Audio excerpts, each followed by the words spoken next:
Today I'm sitting with Dawn Siglin, and I'm going to let her tell you a little bit about herself. Go ahead, Dawn. I am the mortgage sales manager at Elmira Savings Bank. I've been in the mortgage originations business since 1988, so you do the math. I took a brief period of time where I left mortgage originations and went to work for New York State for New York State's first-time homebuyer program called Sunny May, and was enticed back to the mortgage business, and I've been back at Elmira Savings Bank about a year and a half now.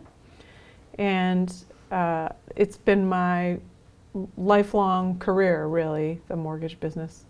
And I've loved working with the first-time home buyers. They're my favorite of all of my buyers. Well, we love having you come and present for our workshops. You've been a longtime friend of the program, so we certainly appreciate that.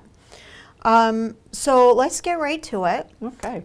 What should someone expect when they come into your office and ask for a mortgage?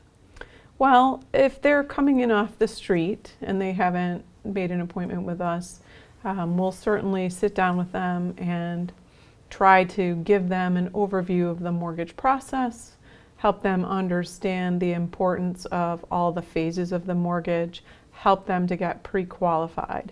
If there's somebody who's made an appointment and we know in advance that they're coming, typically we would want them to bring in some information about themselves so that we could help them get through the process more easily. By that I mean we would want them to bring us income information, so pay stubs or W-2s, at least have them know what funds they might have available to put toward down payment and closing costs. If they have a bank statement, they can certainly bring that in with them. Have an idea of the geography where they think they want to be buying. That helps us in terms of figuring out what type of property taxes there might be, things like that. And certainly if they know in advance that there are going to be things in their credit history that might be needing resolution or reviewed, if there's anything in their history that would be helpful for us to know up front, certainly if they tell us that in advance, that's going to be helpful as well. So once I have all of those pieces of information, or they bring that information, we have the conversation, then we can begin the process of pre-qualifying that person and helping them get on the path toward homeownership. Okay, awesome. I know that we often talk about the 4 C's in this business. Can we go over the 4 C's? Tell me about that. Sure. The 4 C's are really the model that we use when we're trying to go through that process with a client and establish whether they're able to obtain a mortgage.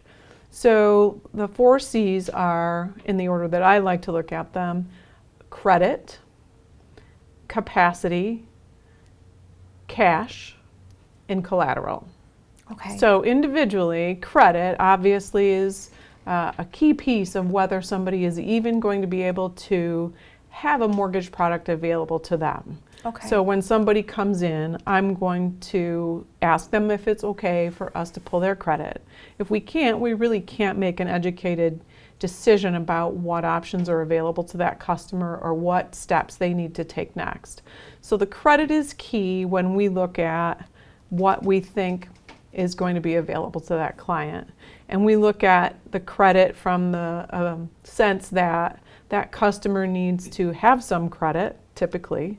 Do they have credit? Is the credit history long enough?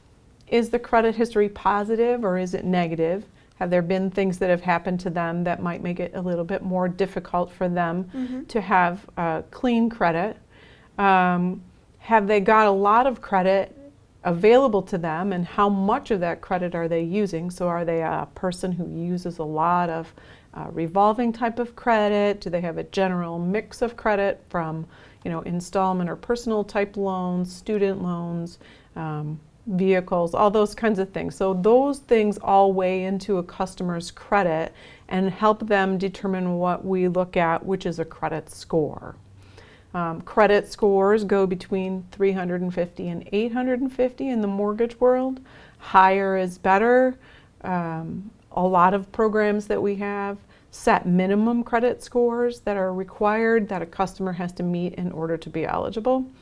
When we get credit for a client, we get something called a tri-merge credit report.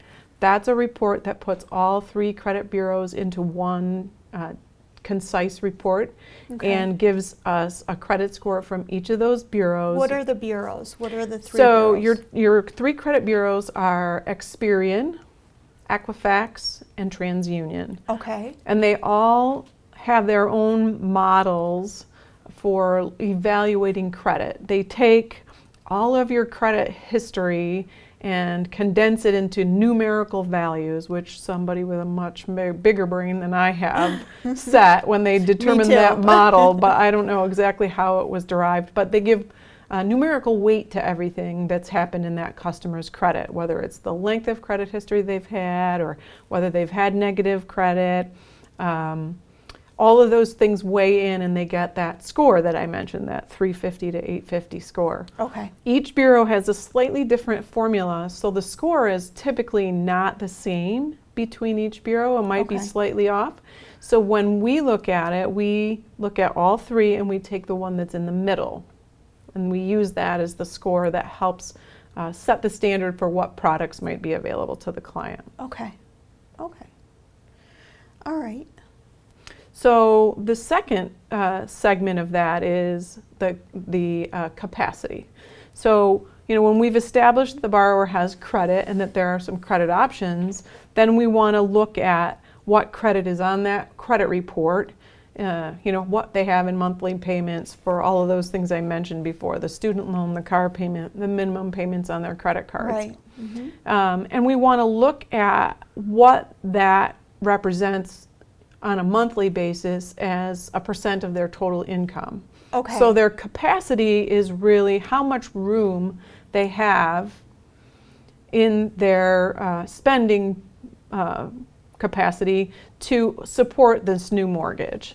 The capacity also looks at, do they have a stable job or stable source of non-job related income, like child support or disability or something along those lines?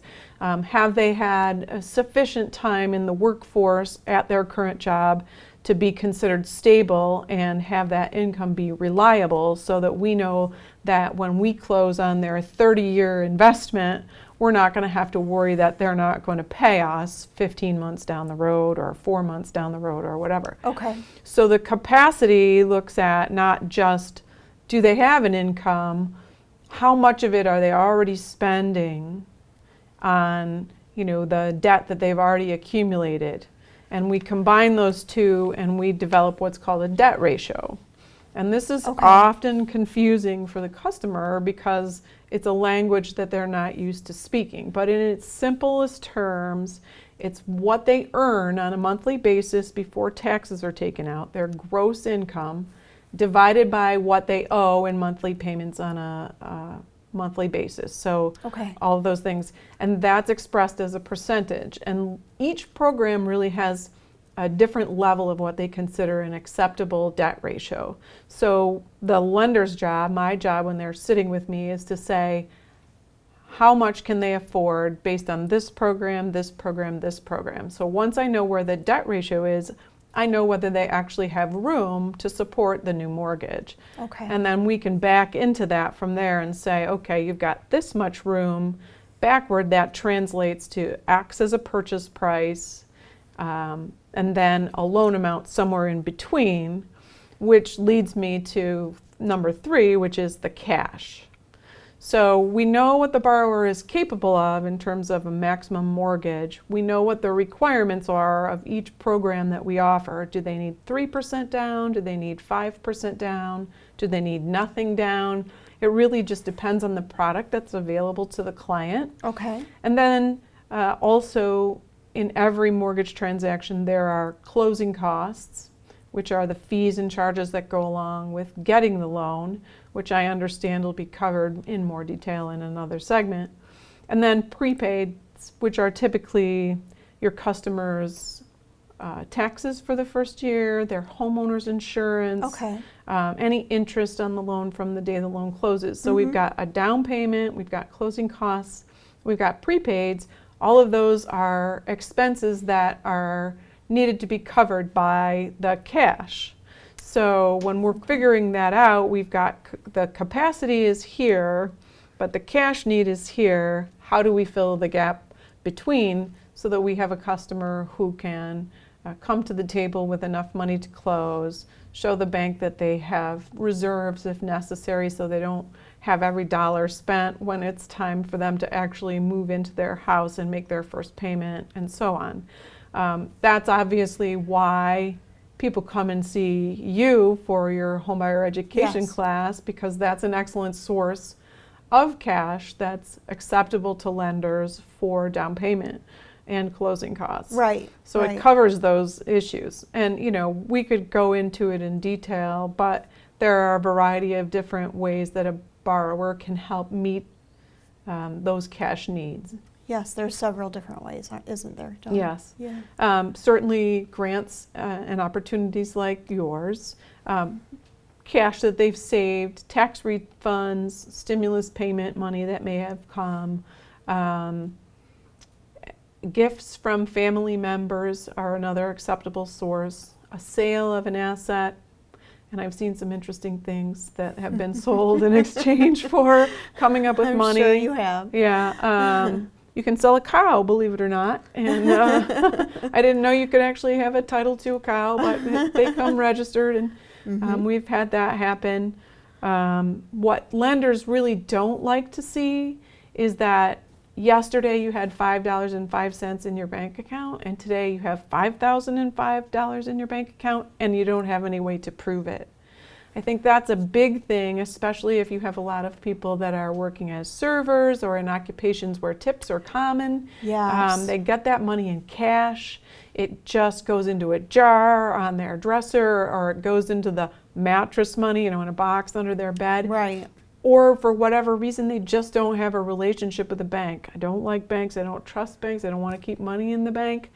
For us, if we can't verify where that money is coming from, we have a really hard time being able to have that money be acceptable as a source of funds for the client.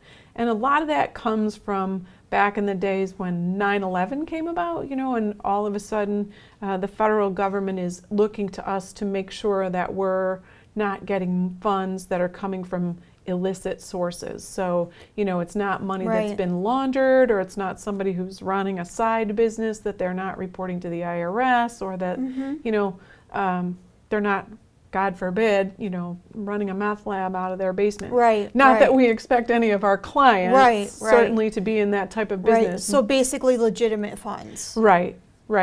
Now, some programs will let you have, say, $1,000 or so that's cash on hand, because they recognize in certain types of business, you might stick some money aside at home.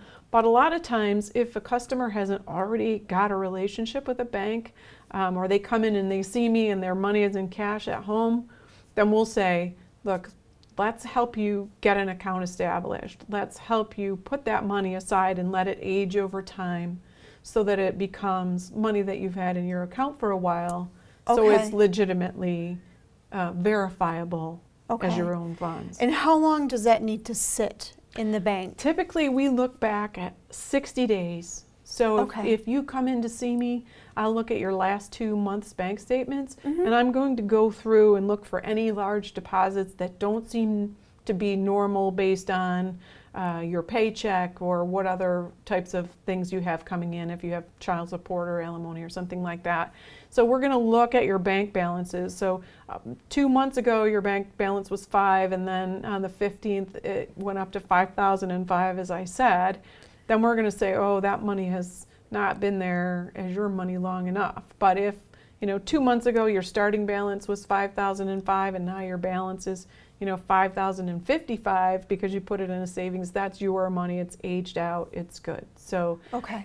for people thinking about buying a house who've always kept their money in a safe, or kept their money in a closet, or whatever, they need to really establish that relationship now, and think that this is going to be a down the road kind of scenario, Right. unless they have another source of income asset, I'm sorry, that they can use. Okay. All right. Yeah. So, did you have a question? No, go ahead. Okay. So you've got credit, which basically is, we evaluated the credit. We've got the capacity, we've determined that. We've figured out what sources the borrower has, and we are able to substantiate that they have enough money to actually pay the costs associated with a mortgage. The fourth C is really the collateral. That's the house itself that the borrower would choose. And this is, a down the road kind of thing. So in the pre-qualification stage, we're looking at the collateral just as an informative piece. We're saying, what is it that you're looking to buy? There are certain types of loans that we can make for different types of properties. So are they looking at a single family home? In your program, that's always what they would be looking at. Right. Sometimes I'll see people that might be looking to buy a duplex and have a tenant on the other side. Right. And that's a great investment. That's a good way to start out, yes. Right, so sometimes they might want that. Sometimes I see people who are interested in living in the country and they might want to purchase a manufactured home. So there are different guidelines that go along with that. So we have a conversation about the collateral, so I have a sense of what it is they're looking for.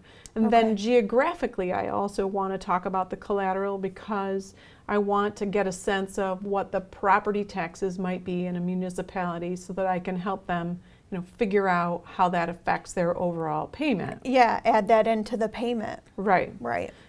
So typically in the mortgage scenario, we look at a payment all inclusive. So sometimes a client might say, I just want to pay the principal and interest to you for the debt. I don't want you to collect for my taxes and insurances. Most programs, we don't allow that to happen, especially for first-time home buyers. In the city of Elmira, for example, taxes come due, as you know, 5 different times a year. Yes. So that means that the borrowers are all of a sudden having to come up with a lump sum at least 5 different times a year, plus their insurance, which comes due once a year.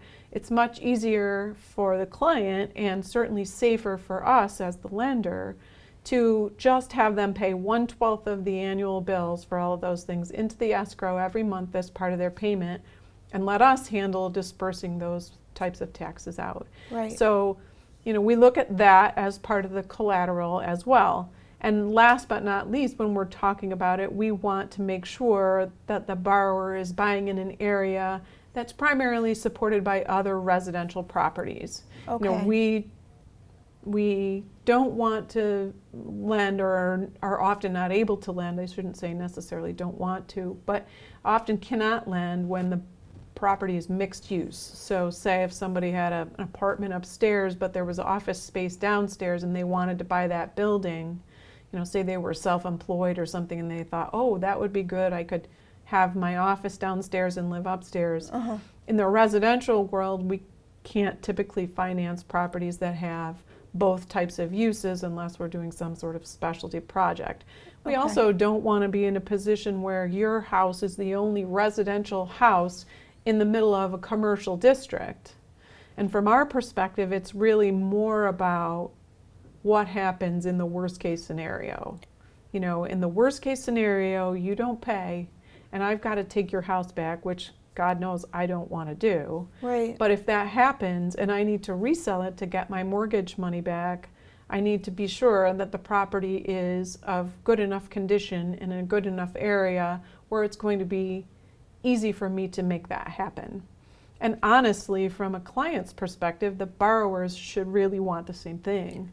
Right. They should want a property that is going to be easy for them to resell if at some point in the future they need to do that. Right. So when we look at the collateral, we're looking at those kind of things. Also, depending upon the loan program, knowing ahead of time what kind of things certain types of loan programs look for in terms of the quality of the property and the property standards that have to be met is helpful to the customer, because when they're out on the street looking at houses, if they know, oh, Dawn told me that this house is going to need work, or if this house needs work, it might not be eligible for an FHA mortgage because there have to be these things that are met for example. So basically what you're saying is the person needs to qualify for the mortgage and the home needs to qualify as Correct. well. Correct. And how do you determine the value of that property?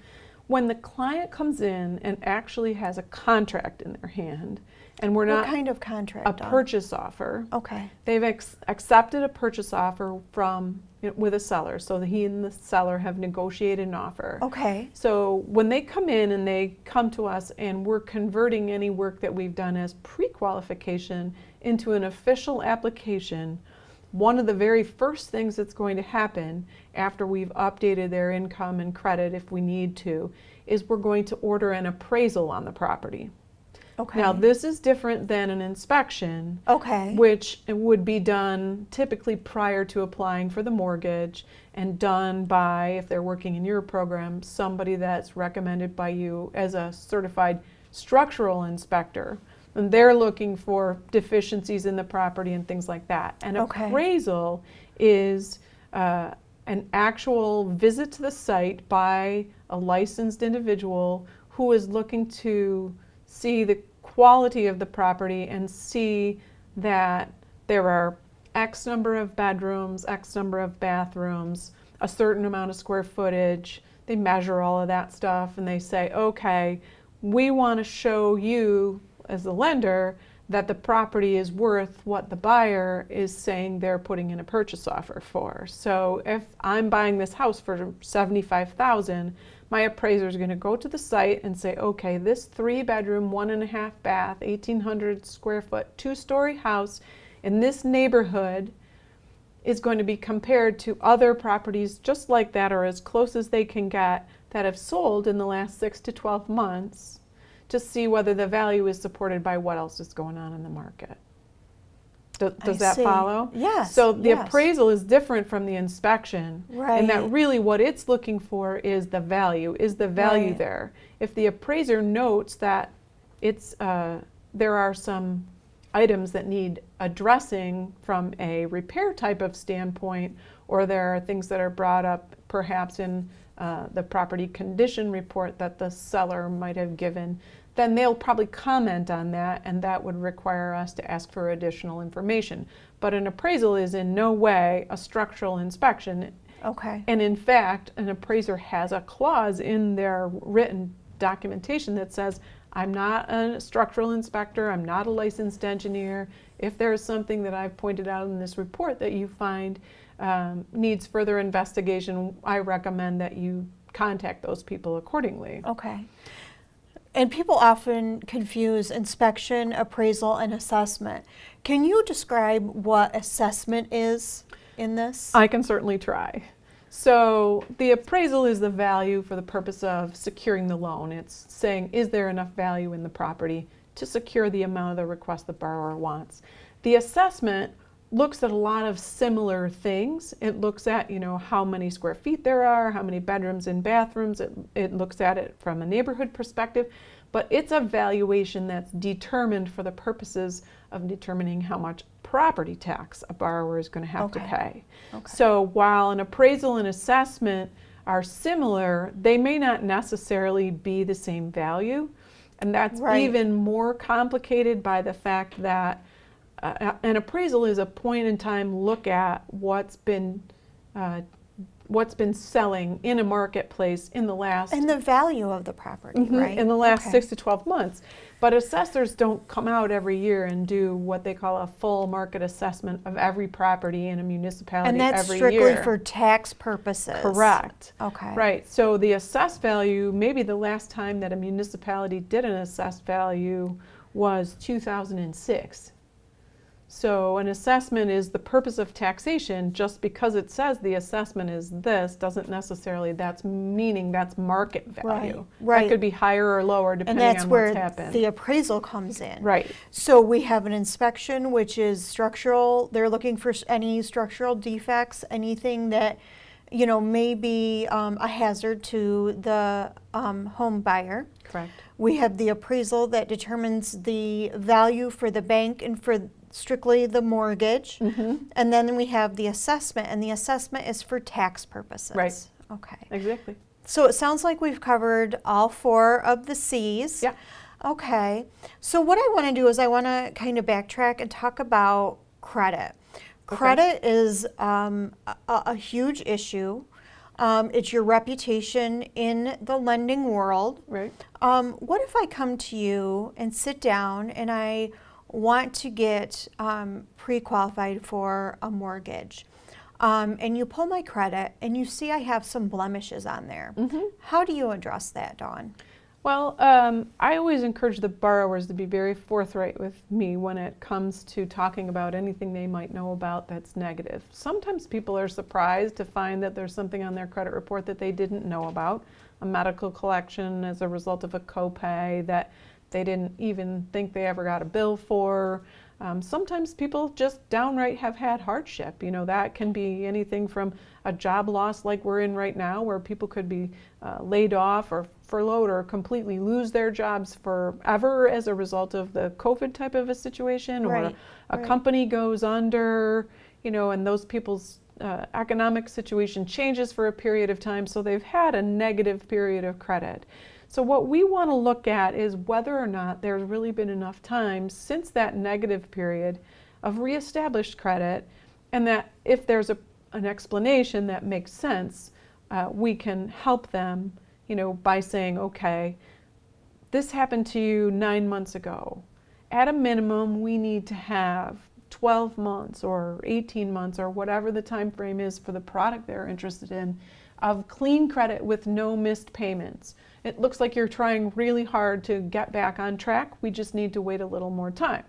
That's an easy one. But sometimes people come in and they have hundreds of dollars of medical collections, or they have, you know, had collections for utilities and different things, and they're still showing as open. So a lot of times we can't help them with those things open. We can help them sometimes by having them pay them off immediately. Right.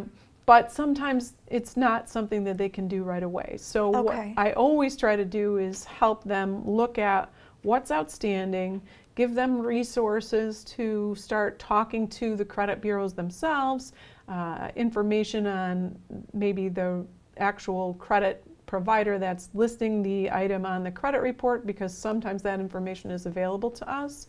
Okay. Medically, we can't, you know, we don't know any of that information, so they have to actually do the work themselves because of the laws protecting their privacy rights. But, you know, when we look at it, I always try to say, look, I can even help you write a letter that's a form letter.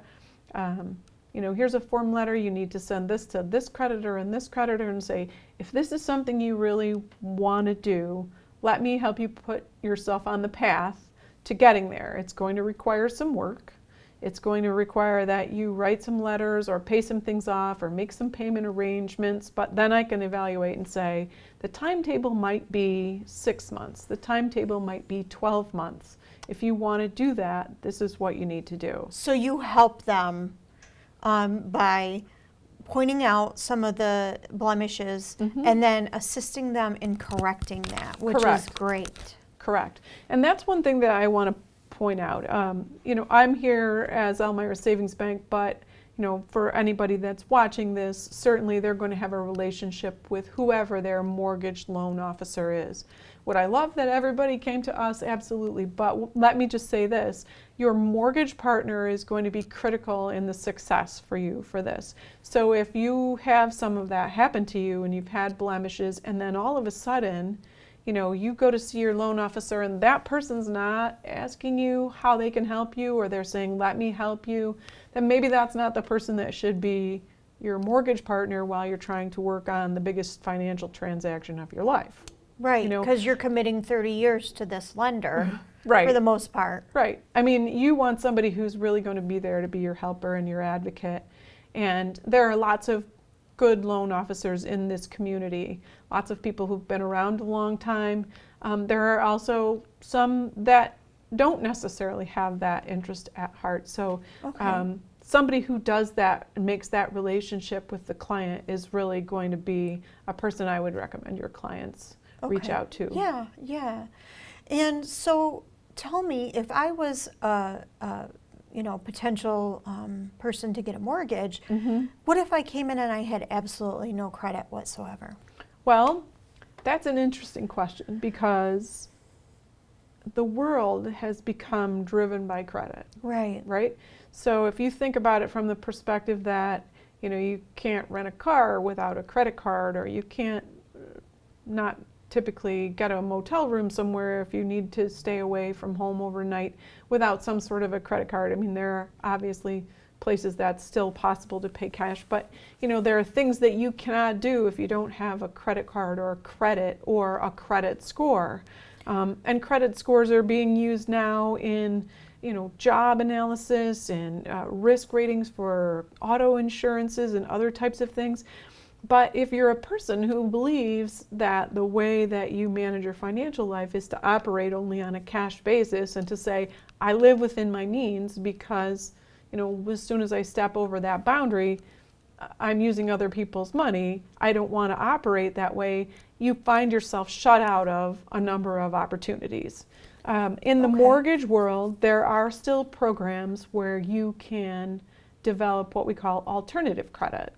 Okay, what's that? So alternative credit would typically be where it's not credit that you've had that shows up on a credit report. Like, I don't have a credit card, I don't have an auto loan, but I pay my rent every month on time, or I pay car insurance to my car insurance agent every month, or I have a cell phone and I'm paying that cell phone provider every single month, or I pay my own utilities at the place I live in to the NYSEG or the water board or any type of provider like that. Or maybe I even had like a rent-to-own situation where I was going to buy some furniture, but I rented it first and then I rented it over time to own it.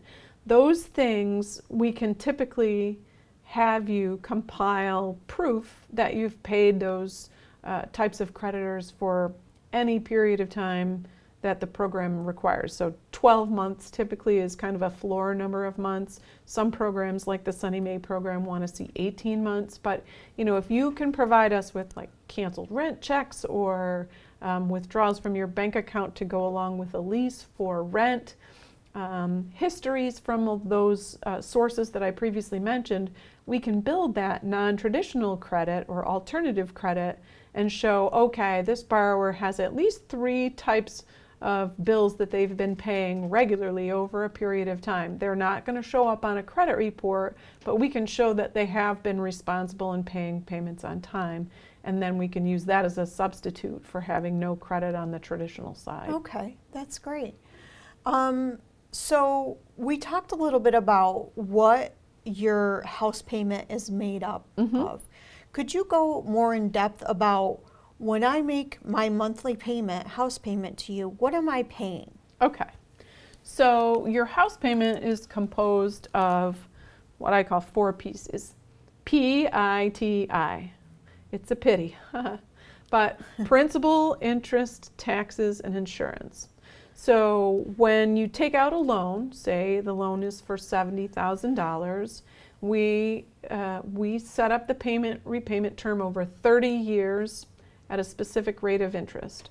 So the principal and interest are tied together. So you pay the mortgage payment itself, just the principal and interest, just repays the amount of the $70,000 you borrowed. That's combined together. Taxes, which is we looked at your property taxes that are in effect for your house. Say they're $3,000 a year. We'd say, okay, we're going to divide that by 12, and that's your payment toward your annual tax bill. There's a set-aside account called an escrow account. The bank sets it up. It's in your name. It's not mixed up with anybody else's money. It's a set-aside account just for the deposit of those taxes. And then the same with your insurance. We take your insurance bill, say that's $600 a year, that's $50 a month. That part of your payment is the insurance. That goes into that same account. If a customer is putting less than 20% down, so they don't have on a $70,000 house, they don't have $14,000 to put down, They can get a mortgage, but lenders charge an additional insurance called PMI, private mortgage insurance. Okay. It's essentially a default insurance that the borrower pays until they have enough equity in the house to get below that 20%. It's risk-based insurance. The lender's more likely to take a loss if somebody can't make their payments and we have to take the house back if they only have a 5% down payment invested as opposed to if they have 20.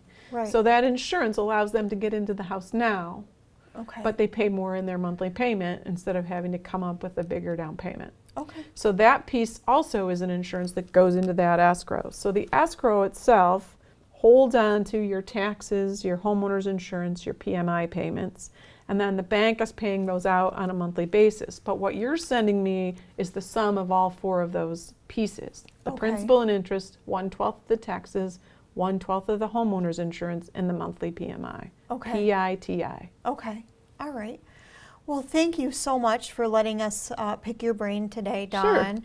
I certainly appreciate your time. This is a form that talks about the products that Dawn was talking about during her segment. If you look to the left, you'll see the different local lenders that we have worked with in the past. That doesn't mean that we can't work with another lender, but they do have to be local. And on top of the darker blue are the products that can be used for a mortgage. We're looking at the Federal Home Loan Bank Savings Match. That's changed to $14,500, and that's on a first come, first served basis. You'll see most of the lenders do work with the Federal Home Loan Bank. So you'll see the Sunny Mae, which is a New York State bank mortgage, and you can get down payment assistance loan up to $3,000. Now, when I say a loan, it's actually a grant, and you'll see that many of the lenders can put you in that mortgage as well. There is also a Home for You, which is specifically for Five Star Bank. You may get up to $3,000 for down payment and closing cost assistance. Please keep in mind that you can use these in conjunction with our grant if you choose to purchase in the city of Elmira. You'll see a no closing costs mortgage. You'll see an FHA mortgage and a USDA mortgage. You'll also see 3% or low down payment programs. So if you look at Five Star Bank with their Home for You, that is an actual mortgage, as I said before. And Sunny Mae, which is up to $3,000, they cannot be used together. But as I say, the grant that you would get through the City of Elmira Catholic Charities First Time Homebuyer Program could be used in conjunction with either of them.